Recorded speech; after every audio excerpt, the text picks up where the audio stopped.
breaking news tonight. This just happened. A bill banning abortions after 12 weeks in North Carolina just passed the state house. Thank you for joining us. I'm Gerald Owens. And I'm Lena Tillett. This happening less than 10 minutes ago. Dramatic, emotional debate tonight did not convince House Republicans who voted in favor of this bill, further restricting abortion access. Less than 24 hours after the bill was released. WRAL has team coverage of the discussion and what it means to people on both sides of this debate. We begin with WRAL's Julian Grace live at the state legislature. Julian.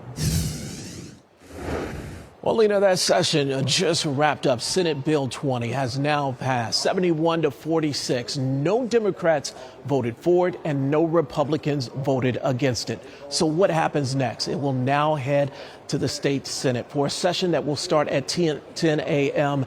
It's expected to pass there as well. And then it will head to Governor Roy Cooper's desk tomorrow afternoon, where he is expected to veto it. So there are so many questions out here and lots of reaction. Protesters were inside, and the moment the final vote came down, you could hear them booing.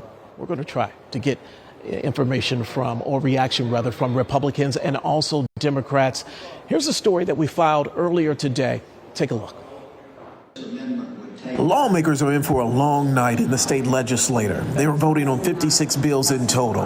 But it's the Republican package of abortion restrictions inside Senate Bill 20 that took center stage. The proposal aims to tighten North Carolina's ban on abortions from after 20 weeks to 12 weeks, or roughly after the first trimester. The current standard of 20 weeks was dissatisfactory to many.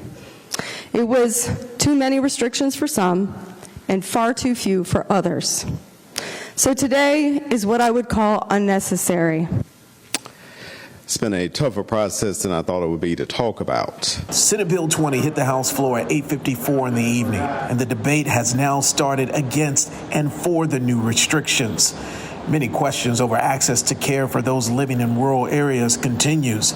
And after tonight's House vote, it will head to the Senate. That session begins at 10 a.m. on Thursday. Earlier this evening, though, before the House took recess, protesters gathered inside the state legislature, protesting the tighter restrictions.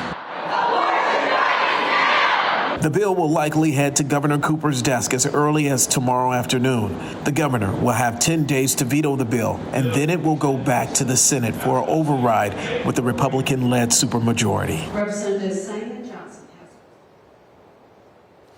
Let's go back and talk about those protesters. They were chanting shame and blood on your hands as they were being escorted out on the House floor here. All right, there's so much to talk about. Once again, we have to get reaction from Democrats and also Republicans. We're going to try to do that right now. Lena? Many of those protesters there since about 1:30 this afternoon. What a day. Julian Grace reporting live for us inside the state legislative building. Thank you.